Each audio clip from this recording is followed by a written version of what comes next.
disertai pengalaman sebagai gubernur 2 provinsi terpadat. Menurut Polmetrik, mereka masih harus bekerja keras untuk mendongkrak angkanya agar bisa memenangkan pertarungan di 2024.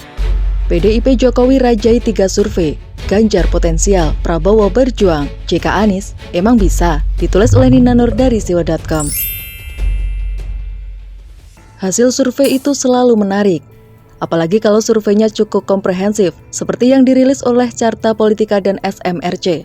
Tidak hanya berisi soal elektabilitas partai dan Capres 2024, juga berisi tentang penilaian terhadap kinerja pemerintah dan situasi ekonomi politik, serta isu-isu terkini. Ada 3 lembaga yang baru saja merilis hasil survei mereka, yakni Carta Politika Indonesia, SMRC, dan Polmetrik Indonesia. Kita akan fokus pada penilaian terhadap kinerja pemerintahan Presiden Jokowi, elektabilitas partai politik, dan elektabilitas Capres. Dari ketiga survei, ada kesamaan yang sangat penting untuk dikemukakan. Pertama, tingkat kepuasan terhadap kinerja Presiden Jokowi atau pemerintah pusat yang tinggi. Kedua, elektabilitas PDIP yang paling tinggi dan satu-satunya yang berada di atas 20%. Dua hal ini berhubungan dan saling menguatkan. Kita lihat dulu datanya. Carta Politika memberikan angka 65,3%, SMRC 77%, dan Polmetrik 71,8%. Untuk penilaian kepuasan publik terhadap kinerja Presiden Jokowi. Dalam survei Carta Politika, ada pula penilaian optimisme terhadap kondisi ekonomi. Yang optimis lebih banyak, yakni 62,1%. Sedangkan dalam survei SMRC, ada rilis tentang kepuasan terhadap kerja pemerintah pusat menangani pandemi COVID-19, di mana yang puas mencapai 69%. Survei SMRC juga merilis soal kepuasan terhadap kerja pemerintah pusat menangani pemulihan ekonomi akibat pandemi COVID-19, yakni 61%. Semua angka tinggi ya, mencerminkan kepercayaan publik dan kesuksesan Presiden Jokowi memutuskan berbagai kebijakan yang berpengaruh terhadap kondisi sosial ekonomi dalam masa pandemi. Presiden Jokowi sudah on the right track, tidak menerapkan total lockdown, terus memberikan stimulasi ekonomi, sambil tarik ulur dalam memberikan kelonggaran buat masyarakat beraktivitas. Semua dibuat fleksibel, seperti sudah leluasanya warga masyarakat bepergian keluar kota. Namun di sisi lain, ada pelarangan mudik dari pemerintah.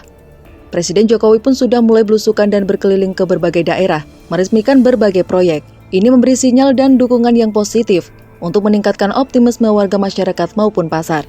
Di sisi lain, tingkat kepuasan terhadap kinerja Presiden Jokowi yang tinggi akan memberikan imbas politis. Memperkuat tulisan saya sebelumnya yang menyebut bahwa pada pemilu 2024, Jokowi punya potensi menjadi kingmaker terkuat. Seperti halnya dalam pileg, ada pula efek koktail dari tingkat kepuasan tinggi terhadap Presiden Jokowi pada partai pendukungnya. Dalam hal ini PDIP, efek ini besar buat PDIP. Dan saya kira jadi unsur terbesar yang mampu mempertahankan tingkat elektabilitas PDIP dalam 3 rilis survei, di mana semuanya ada di kisaran 20%.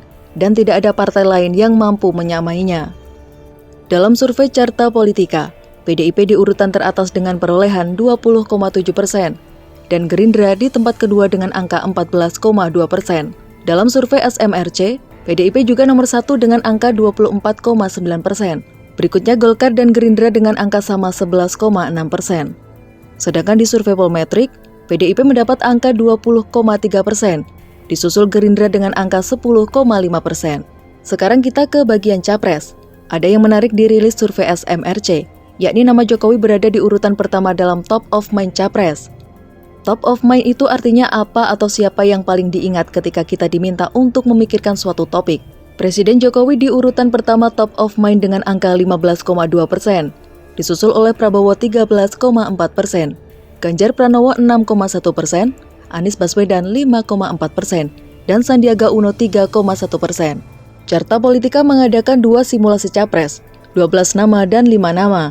Hasilnya, Prabowo di tempat teratas disusul oleh Ganjar Pranowo. Sementara SMRC mengadakan lebih banyak skema simulasi. Dari top of mind, semi terbuka 42 nama, lalu simulasi 15 nama. Berikut hasilnya. Kemudian ada pula perhitungan berjenjang yang diawali dengan survei tingkat dikenalnya nama tokoh, di mana Prabowo menempati posisi teratas dengan angka 96%. Lalu diambil 7 nama teratas yang memiliki angka di atas 50%. Ditanyakan lagi kepada responden terkait yang tahu ke-7 tokoh itu siapa yang akan dipilih jadi presiden. Hasilnya, nama Ganjar berada di paling atas jika nama Jokowi tidak disertakan. SMRC pun berkesimpulan bahwa jika setiap capres dikenal oleh masyarakat, maka yang paling tinggi potensinya untuk menang adalah Ganjar Pranowo. Jika nama Jokowi tidak diikutkan, maka pemilih Jokowi paling banyak pindah ke Ganjar. Begitu pula pemilih yang puas dengan hasil kerja Jokowi akan lebih banyak mendukung Ganjar. Walaupun Prabowo menempati posisi teratas, namun masih belum meyakinkan. Suara spontan yang memilih Prabowo hanya belasan persen. Sedangkan dalam simulasi semi terbuka dan tertutup, suara Prabowo masih di angka 20-an persen. Masih jauh dari Jokowi dulu yang mencapai 30%. Polmetrik mengeluarkan survei yang berbeda. Tidak dalam bentuk perorangan, melainkan pasangan capres dan cawapres. Prabowo dipasangkan dengan Puan Maharani sebagai representasi dua kekuatan politik terbesar. Jika sebagai tokoh senior yang mampu merangkul banyak kekuatan politik, dipasangkan dengan Anies yang dinilai memiliki elektabilitas tinggi. Ganjar dan Khofifah sebagai kombinasi figur nasionalis dan Islam, disertai pengalaman sebagai gubernur dua provinsi terpadat. RK dan AHY sebagai figur muda, didukung mesin politik yang solid dan masa yang lebih cair. Walaupun Prabowo Puan menempati urutan teratas, menurut Polmetrik mereka masih harus bekerja keras untuk mendongkrak angkanya agar bisa memenangkan pertarungan di 2024. Menurut saya pasangan JK Anies agak maksa sih. Nama JK sama sekali tidak muncul di hasil survei Carta Politika maupun SMRC. Bahkan di top of mind SMRC, tidak ada yang ingat sama JK ketika diminta memikirkan soal capres. Artinya JK sangat tergantung pada Anies untuk mendongkrak namanya, apalagi kalau JK yang jadi capres. Bicara soal kinerja, namanya tenggelam duluan sama Jokowi, sedang Anies kan hanya bisa menjual kesantunan, seiman, dan tata kata. Andalannya ya hanya politik identitas. Oke, kita lihat lagi perkembangannya ya, selalu dari kura-kura.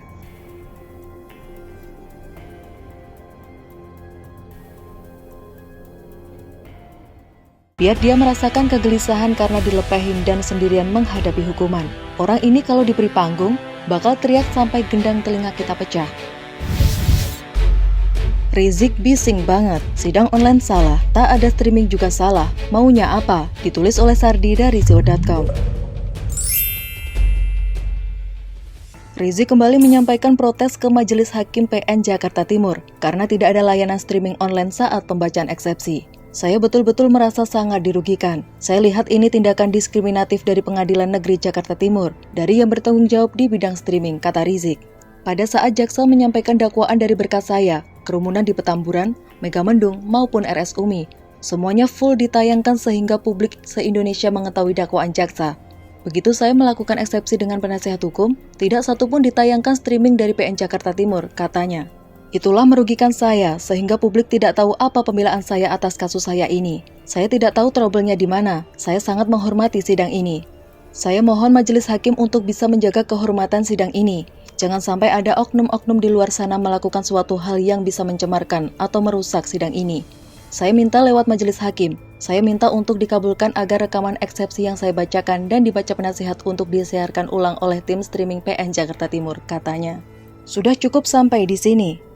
Beneran Rizik bertingkah layaknya anak-anak rewel, tapi ketika sedang arogan, tingkahnya kayak raja yang bisa menjatuhkan siapapun. Sebenarnya begini, saat sidang online, Rizik beserta kuasa hukumnya ngamuk dan meminta sidang offline. Kemudian hakim mengabulkan permohonan tersebut. Saat baca eksepsi, maunya online. Maunya apa nih Rizik? Lu mau offline? Ya udah, semuanya offline. Dikasih offline, mau minta online. Dikasih sidang online, ngamuk-ngamuk minta offline. Malulah dengan gelar imam besar tapi tingkah kayak anak-anak bising. Sebaiknya hakim jangan kabulkan lagi kemauan orang ini. Kalau Rizik ngambek, biarkan dia nangis terguling-guling. Kalau dia diam, biarkan saja, lanjutkan persidangan. Kalau dia marah, perberat dakwaan untuknya. Rakyat Indonesia bakal pesta pora kalau hukumannya lebih panjang. Ini sekaligus sebagai pelajaran bahwa Rizik bukanlah raja apalagi presiden. Dia itu sekarang jadi terdakwa memalukan dan harus belajar menghormati orang lain. Bukannya memaksa hakim menuruti kemauannya yang kadang sangat ngawur dan bikin pusing. Mana ada terdakwa sesuka hati mengatur persidangan mau model kayak gimana.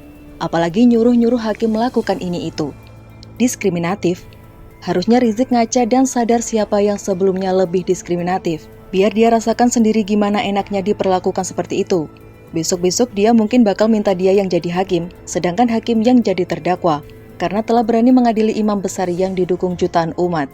Sebenarnya saya punya analisis sendiri kenapa Rizik harus dijauhkan dari perhatian publik. Awalnya sidang virtual. Dan keinginan Rizik sidang offline tak dikabulkan karena alasan pandemi dan juga pendukungnya yang sebagian liar, sebagian tak waras, sebagian ugal-ugalan mirip preman kurang ajar.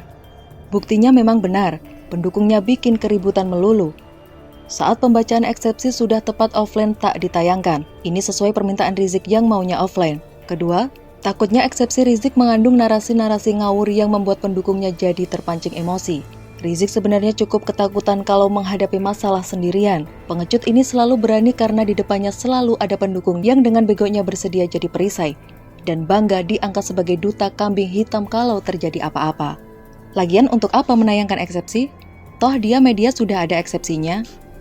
Isinya ngawur dan tidak beretika karena mengatai jaksa dengan kata-kata tak pantas, yaitu dungu dan pandir. Ini bukan contoh yang baik, apalagi disiarkan. Mau nebar kebodohan atau mau memancing keributan? Atau mau cari sensasi? Dia pikir ini kayak ajang bakat nyanyi kayak Indonesian Idol yang disiarkan langsung dan hukuman Rizik bisa di-voting melalui suara penonton. Bagusnya media jangan lagi meliput apalagi menulis berita soal Rizik ini. Biar dia merasakan kegelisahan karena dilepehin dan sendirian menghadapi hukuman. Orang ini kalau diberi panggung, bakal teriak sampai gendang telinga kita pecah. Biarkan dia merasa terisolasi, biar dia takut, biar dia paham dia itu cuma sok berani dan banyak tuntutan. Bagaimana menurut Anda?